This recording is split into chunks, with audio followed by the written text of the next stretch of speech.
Hay casos que no solo llaman la atención, la exigen. Casos que te agarran desde el primer instante porque no importa cuántas veces intentes explicarlos, siempre queda un vacío, algo fuera de lugar, algo que simplemente no encaja. Y cuando una historia logra provocar esa sensación en millones de personas alrededor del mundo, no estamos frente a un caso común. Estamos frente a un misterio que se mete debajo de la piel, que despierta preguntas que nadie ha podido contestar durante más de una década, y que sigue volviendo una y otra vez, como si estuviera atrapado en un ciclo del que no puede salir. La historia que estás a punto de escuchar es exactamente así. Una combinación inquietante de realidad, tragedia, errores, coincidencias, contradicciones y momentos registrados en video que siguen siendo imposibles de ignorar. Y antes de comenzar, si te gustan los misterios reales explicados con detalle, sin ruido, sin inventos y sin relleno, suscríbete ahora mismo, activa la campanita y deja tu like. Tu apoyo permite que sigamos analizando casos que otros prefieren evitar, porque son demasiado complicados, demasiado sensibles o simplemente demasiado perturbadores. Ahora sí, vamos al principio, a Los Ángeles, 2013, a un hotel con un pasado que jamás debió mezclarse con el destino de una joven que solo buscaba explorar el mundo. Esta es la historia completa del caso de Elisa Lam. Elisa Lam era una joven canadiense de 21 años, estudiante universitaria, hija de inmigrantes chinos, inteligente, sensible, creativa y con un espíritu curioso que la impulsaba a escribir sus pensamientos más profundos en Tumblr, el blog donde dejó rastros de lo que sentía, de lo que soñaba, de lo que pensaba y de lo que temía. Ahí hablaba de sus inseguridades, de su salud mental, de sus metas, de sus sueños pequeños y grandes. Era una joven común, pero al mismo tiempo profundamente introspectiva. Sufría bipolaridad diagnosticada, algo que ella misma reconocía con total honestidad en sus publicaciones. Hablaba de sus episodios, de sus patrones emocionales, de la importancia de su medicación. Pero al mismo tiempo, era disciplinada con su tratamiento, estaba acompañada por su familia y, según su historial médico, no tenía comportamientos peligrosos cuando tomaba sus medicaciones correctamente. No era una persona inestable sin control. Era una joven lidiando con una condición real, con ayuda profesional y con conciencia de sí misma. Como muchos jóvenes de su edad, Elisa quería viajar. Quería conocer el mundo más allá de su rutina diaria.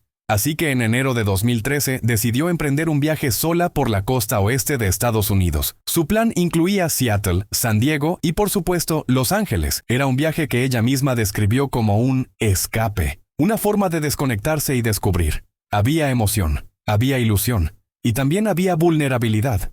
Fue ahí donde su camino se cruzó con un edificio que parecía inofensivo por fuera, pero que tenía una reputación que ninguna guía turística mencionaba. Un hotel que acumulaba tragedias desde hacía casi un siglo. El lugar donde desapareció y murió. El Cecil Hotel.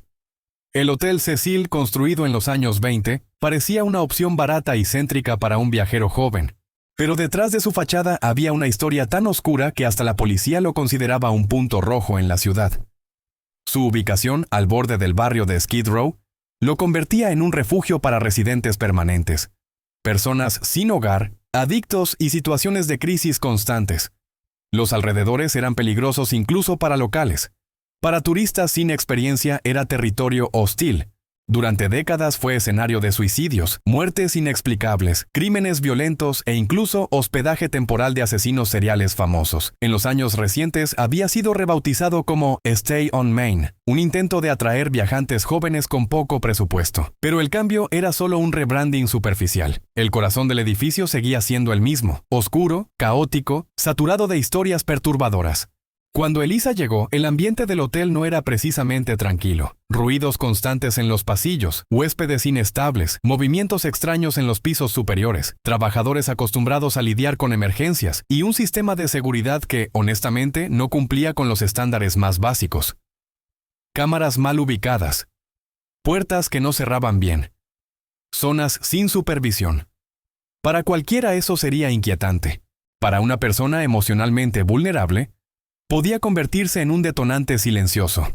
Elisa comenzó su estadía compartiendo una habitación con otras chicas, pero éstas reportaron comportamiento extraño de su parte.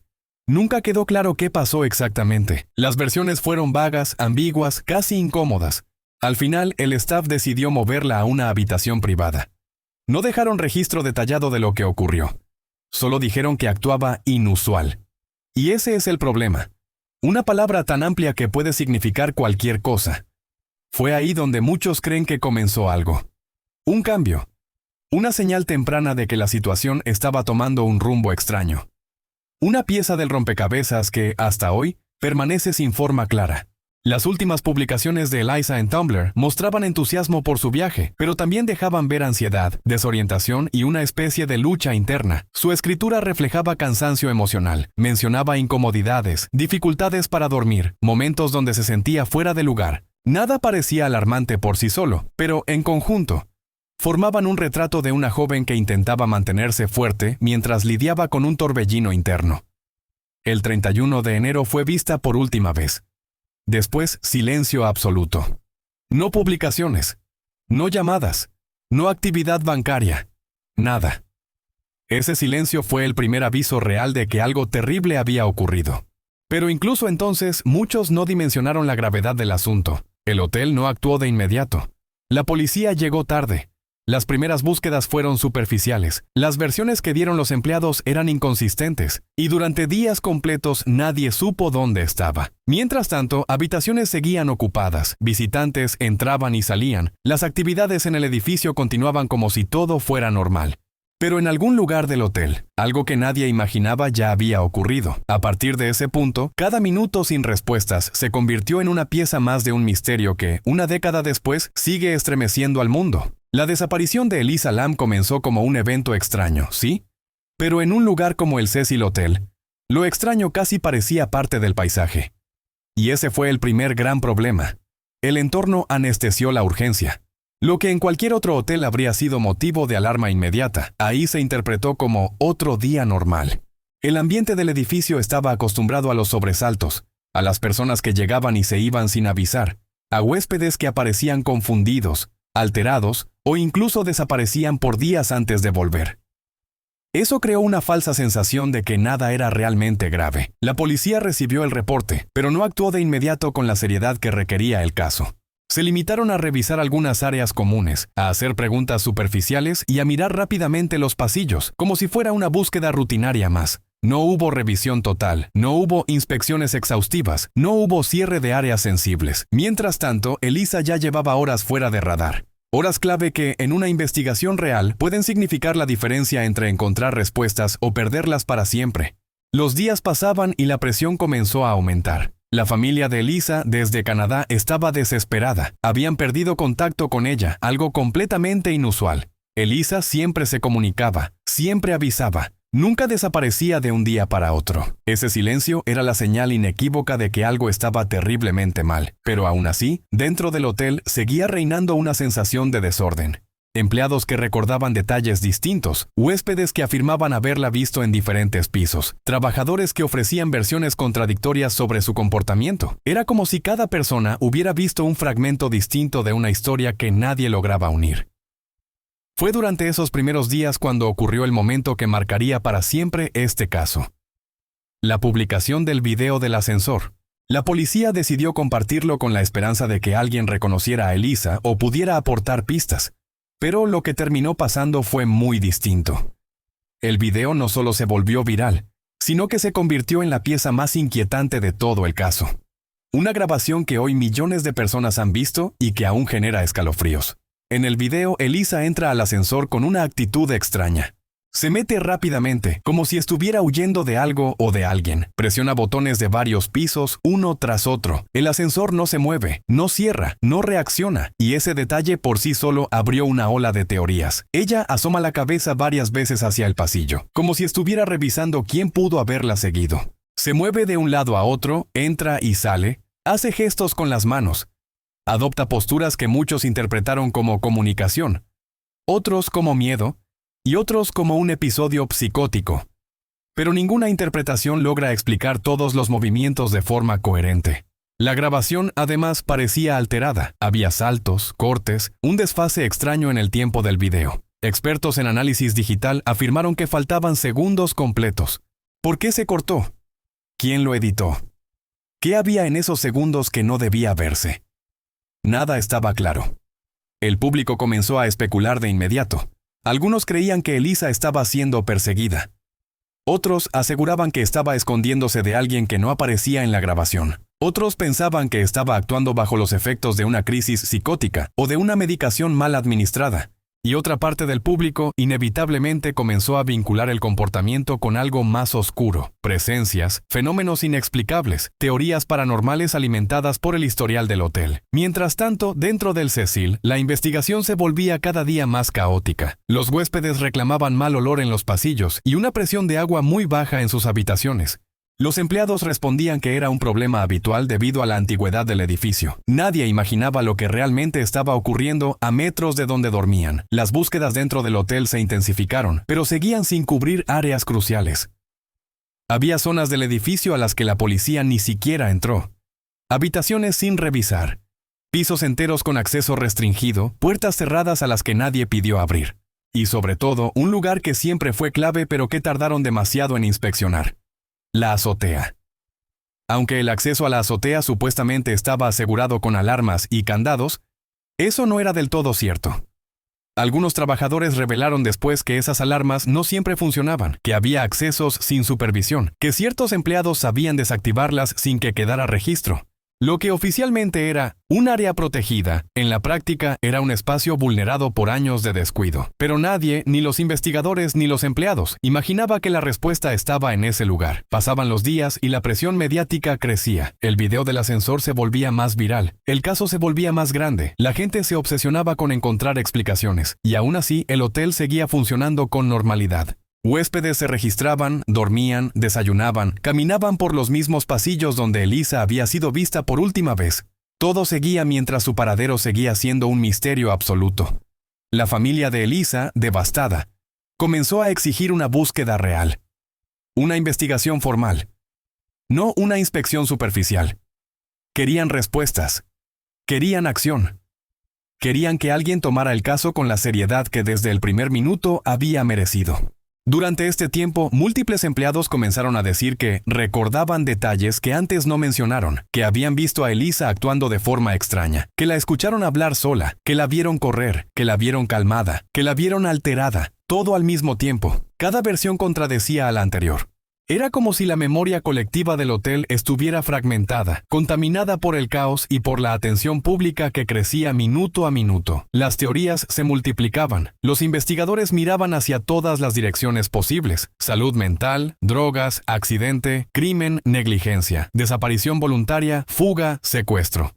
Pero ninguna versión lograba explicar todos los detalles. Siempre quedaba algo sin respuesta, algo fuera de lugar, algo que hacía imposible cerrar el caso. Y mientras la presión subía, una realidad siniestra se escondía en lo más alto del edificio, en un lugar que nadie había considerado revisar a fondo, un espacio que, en cualquier investigación profesional, habría sido inspeccionado desde el primer día. La azotea seguía ahí, silenciosa, inaccesible para la mayoría, sucia, abandonada, cubierta por maquinaria vieja y por los enormes tanques de agua que abastecían al hotel. Tanques que, sin que nadie lo supiera, guardaban un secreto que llevaba días sumergido, un secreto que estaba a punto de salir a la luz. Mientras los investigadores seguían atrapados en un laberinto de hipótesis que no llevaba a ningún lado, la presión sobre el Cecil Hotel aumentaba.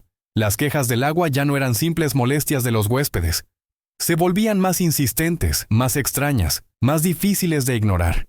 El agua salía oscura, con un sabor amargo casi imposible de explicar sin pensar en algo profundamente erróneo dentro del sistema del edificio. Los empleados comenzaron a recibir reportes constantes y el hotel no podía seguir minimizándolo. Tenían que revisar las instalaciones superiores, incluidas las áreas que normalmente permanecían cerradas al público. El techo del Cecil era un lugar prohibido para los huéspedes, no por estética, sino porque el acceso estaba controlado, o al menos así debía ser. Las puertas que conducían a la azotea estaban supuestamente bloqueadas con alarmas, y aún así el equipo de mantenimiento comenzó su recorrido sin imaginar lo que estaba a punto de encontrar. Subieron por las escaleras de servicio, cruzaron pasillos silenciosos, abrieron puertas que no habían sido usadas en días y finalmente salieron al aire libre, a un espacio que parecía tan fuera de lugar como el resto del edificio. El techo del Cecil era un mundo aparte. Un desierto gris, con estructuras industriales y tanques de agua gigantes dominando la vista. El supervisor se acercó al primero de los tanques. Las escaleras metálicas subían de forma vertical, casi sin protección. No eran fáciles de usar. No eran cómodas, y definitivamente no eran accesibles para alguien que no supiera exactamente lo que estaba haciendo. Pero aún así, los hombres comenzaron a revisar uno por uno. Tenían que entender por qué el agua del hotel estaba saliendo tan turbia. Al llegar al segundo tanque, algo llamó su atención. La tapa superior, una pieza pesada de metal, estaba ligeramente abierta. No caída, no suelta, no rota. Apenas desplazada unos centímetros, lo suficiente para que el interior quedara expuesto. Eso no tenía sentido. Las tapas se mantenían cerradas precisamente para evitar accidentes o contaminación. Nadie podía abrirlas sin dejar huellas claras. Nadie debía hacerlo sin herramientas. Pero ahí estaba, movida. El supervisor subió la escalera, sujetándose de los barrotes oxidados mientras el viento golpeaba en la superficie del tanque. Cuando llegó arriba, tomó la tapa con ambas manos y la levantó por completo. Lo que vio dentro lo dejó paralizado. El cuerpo de una joven flotando en el agua, sin ropa, sin signos inmediatos de violencia. Sumergida en un líquido oscuro que llevaba días siendo consumido por cientos de personas sin saberlo, la llamada a la policía fue inmediata, y en cuestión de minutos el techo del Cecil se convirtió en el epicentro de la tragedia. Los detectores bloquearon accesos, acordonaron la zona y comenzaron una escena forense que parecía sacada de una pesadilla. El cuerpo fue identificado rápidamente. Era Elisa Lam. Había estado allí todo este tiempo, en un lugar supuestamente inaccesible, dentro de una estructura pesada y difícil de manipular. El desconcierto fue instantáneo. ¿Cómo había llegado ahí? ¿Cómo había subido al techo sin activar alarmas? ¿Cómo había escalado un tanque de varios metros? ¿Cómo había levantado una tapa pesada? ¿Cómo había entrado sin dejar señales de forcejeo, ni daños, ni indicios de terceros? Nada encajaba. Y aún faltaba analizar la pieza que el mundo vería poco después, el video del ascensor. Mientras el cuerpo era retirado del tanque, la policía volvía a los registros audiovisuales. Tenían que reconstruir el recorrido completo de Elisa dentro del hotel. Fue entonces cuando decidieron entregar a la prensa el video del ascensor, esperando que el público ayudara a identificar a la joven o aportara pistas nuevas. No anticipaban lo que ese video iba a provocar. El clip comenzó a circular por internet casi de inmediato, y aquello que en un principio era solo un recurso para la investigación se convirtió en un fenómeno global. Millones de personas lo vieron. Lo analizaron cuadro por cuadro. Lo ralentizaron. Lo especularon. Lo volvieron parte de foros, teorías, conspiraciones, hipótesis paranormales, diagnósticos psiquiátricos improvisados y todo tipo de interpretaciones. Lo que el público vio no era un simple video de vigilancia, era algo mucho más extraño. En la grabación, Elisa entra al ascensor y comienza a pulsar varios botones, casi todos al mismo tiempo. El ascensor no se cierra, las puertas permanecen abiertas. Ella se asoma hacia el pasillo, como si estuviera vigilando algo o a alguien. Luego vuelve a entrar, presiona más botones, sale de nuevo. Sus movimientos parecen erráticos, descoordinados, inquietos. En un momento sus brazos se mueven de forma extraña, casi como si estuviera tratando de sentir algo invisible. Se agacha, sale, vuelve a entrar. Y durante todo ese tiempo, las puertas se mantienen abiertas, como si el ascensor estuviera bloqueado desde fuera. La forma en la que Elisa mueve sus manos se volvió uno de los detalles más discutidos del caso. Para algunos era un indicio de un episodio psicótico. Para otros, un gesto defensivo. Para otros más, señales de que estaba hablando o reaccionando ante alguien no registrado por la cámara. Cada interpretación parecía abrir una puerta nueva, pero ninguna lograba unificar el rompecabezas. Mientras Internet se incendiaba con teorías, la autopsia avanzaba. El resultado inicial indicaba que no había señales de violencia física ni agresión sexual. No había sustancias ilegales en su cuerpo. No había rastros de alcohol significativo. Sí había medicación psiquiátrica, pero los niveles mostraban inconsistencias. Algunas dosis parecían incompletas. Otras parecían ausentes. Eso abrió una posibilidad inquietante. Que Elisa no estuviera tomando sus medicaciones como debía. Pero incluso esa explicación tenía sus huecos. Para argumentar que todo fue consecuencia de un episodio psicótico severo, había que justificar cómo llegó Elisa a un lugar tan inaccesible. Cómo maniobró una estructura tan compleja. Cómo superó puertas con alarmas. Cómo hizo todo eso sin ayuda, sin romper nada y sin dejar rastros. Era una teoría posible, pero no cerraba del todo. La policía del caso comenzó a hablar de un accidente. Esa palabra generó indignación en la familia, expertos y público general, porque un accidente requería una serie de eventos lógicos, y aquí no había lógica alguna. Había demasiadas inconsistencias en la escena, demasiadas barreras de acceso, demasiados elementos que parecían incompatibles con una sola persona actuando sola, confundida y desorientada. Y mientras los investigadores trataban de encajar los detalles, un elemento volvía a surgir en todas las discusiones: el Cecil Hotel. Su historia, su estructura, su caos, su mezcla de residentes, turistas, personas vulnerables y situaciones extremas. El edificio no solo era escenario, parecía ser parte activa del misterio. Un lugar donde las reglas parecían romperse constantemente, donde la línea entre lo posible y lo absurdo se volvía borrosa. En medio de esta tormenta, lo que más desconcertaba no era solo lo que se veía en el video, sino lo que no se veía: la ausencia total de registros posteriores de Elisa dentro del hotel. Después del ascensor, ninguna cámara la volvía a captar. Ningún testigo la recordaba en los últimos momentos. Ninguna puerta mostró señales de uso indebido. Era como si hubiera desaparecido entre el último fotograma del video y el interior del tanque. Un salto imposible. Los investigadores siguieron trabajando, revisando cada centímetro del techo, las escaleras, las salidas de emergencia y las alarmas, y fue allí, en esos detalles técnicos, donde comenzó a surgir una duda aún más profunda. Si el sistema del hotel funcionaba tan mal como parecía, ¿qué más había pasado dentro de ese edificio que no había quedado registrado? Era el 19 de febrero de 2013. Habían pasado casi 3 semanas desde que Elisa Lam fue vista por última vez. En el Hotel Cecil, la vida continuaba. Los huéspedes entraban y salían, los ascensores funcionaban, el personal limpiaba las habitaciones, pero el aire dentro del edificio ya no era el mismo. Algo se sentía fuera de lugar. Pequeñas señales que parecían triviales al principio. El agua salía con una presión inusualmente baja, a veces con un tono marrón oscuro, y algunos huéspedes, con incomodidad, comentaban que tenía un sabor extraño. Algunos incluso se quejaron en recepción, pero nadie imaginó la verdadera razón detrás de aquello. Fue entonces cuando Santiago López, un empleado de mantenimiento, recibió la orden de revisar los tanques de agua ubicados en la parte superior del edificio. El acceso no era sencillo. Primero debía subir por una escalera de emergencia hasta la azotea, atravesar una puerta metálica que, según las normas, debía permanecer cerrada con alarma, y después, escalar una estructura metálica que sostenía los enormes tanques.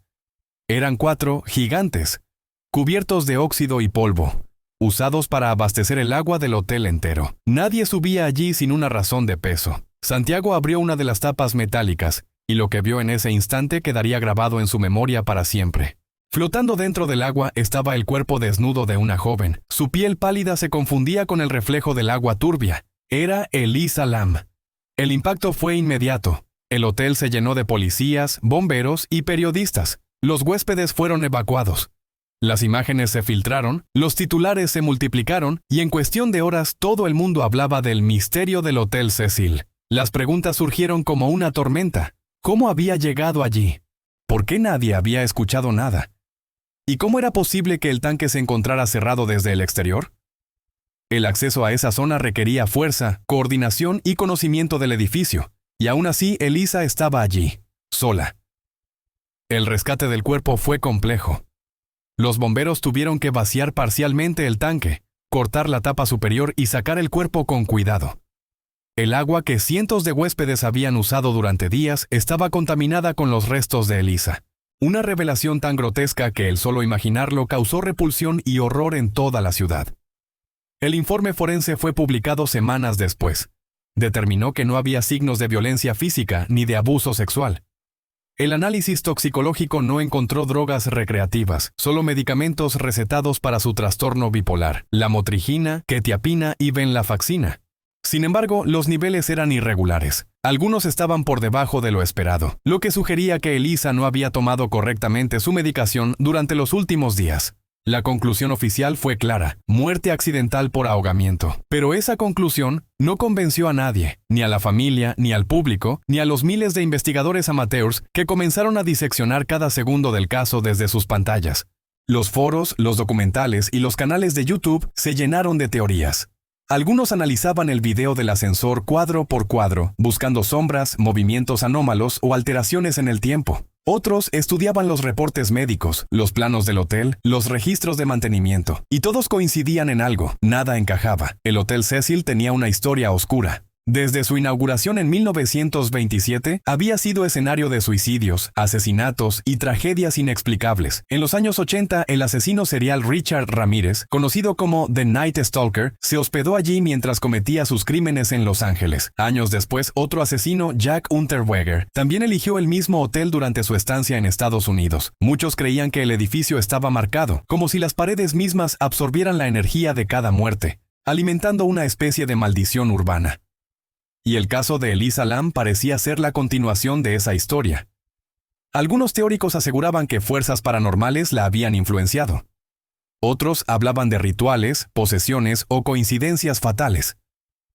Incluso hubo quienes relacionaron el caso con la película de terror coreana Dark Water, 2005, donde una niña es hallada en un tanque de agua sobre un edificio de apartamentos. La semejanza era tan grande que muchos la consideraron una predicción o un eco macabro de la realidad. Pero las teorías más racionales también tenían huecos. Los investigadores afirmaban que Elisa, en un posible episodio psicótico, habría subido por su cuenta, desvestido y entrado al tanque por confusión. Sin embargo, el tanque era alto, pesado y difícil de abrir. Requería fuerza para levantar la tapa. Y sobre todo, alguien tendría que haber cerrado la tapa después de que ella cayera dentro. ¿Lo hizo ella misma? ¿O alguien más estaba allí? Cada hipótesis parecía abrir más preguntas que respuestas. ¿Hubo negligencia del personal? ¿Fallos en las cámaras? ¿Encubrimiento policial? ¿O simplemente la tragedia perfecta en el lugar perfecto para alimentar el mito? Con el paso de los años, el caso Elisa Lam se transformó en un símbolo. No solo de misterio, sino de una era digital donde todos quieren ser detectives. El video del ascensor se convirtió en una cápsula viral. Millones de personas lo vieron, lo ralentizaron, lo analizaron, buscando la clave que nadie más había notado. Y quizás, en el fondo, todos veían algo de sí mismos en esa imagen. Una persona sola, confundida, atrapada entre la realidad y el miedo, intentando comunicarse con algo que nadie más podía ver. El Hotel Cecil cerró años después, tras varios intentos de cambio de nombre. Hoy, sus ventanas siguen selladas, sus pasillos vacíos y su historia convertida en leyenda. Un monumento silencioso a lo inexplicable. Un lugar donde la tragedia se repite generación tras generación, como si el edificio respirara oscuridad. Elisa Lam fue enterrada en Vancouver, Canadá, junto a su familia. Su tumba es sencilla, sin grandes monumentos, pero su nombre quedó grabado para siempre en la historia de los misterios modernos. Su blog en Tumblr sigue activo, como un eco congelado en el tiempo. Mensajes, pensamientos, sueños y miedos que parecen hablarnos todavía, como si su voz siguiera intentando explicar lo que nadie pudo entender. Y tal vez, eso es lo más inquietante de todo, que este caso no trata solo de una muerte. Trata de cómo la realidad puede deformarse hasta volverse irreal, de cómo el dolor, la soledad y el misterio se entrelazan hasta formar una historia imposible de cerrar. El expediente dice caso cerrado, pero para millones de personas, el misterio de Elisa Lam sigue vivo, reproduciéndose una y otra vez cada vez que alguien da play al video del ascensor, cada vez que alguien siente ese mismo escalofrío, esa sensación de que algo, aunque no sepamos qué, no encaja. Si te apasionan los casos reales que desafían la lógica, las historias que mezclan verdad, oscuridad y preguntas sin respuesta, suscríbete ahora, activa la campanita y deja tu like. Tu apoyo mantiene vivo este espacio donde analizamos los misterios que otros prefieren callar, porque a veces la verdad no está en los informes, sino en los silencios que nadie se atreve a explicar.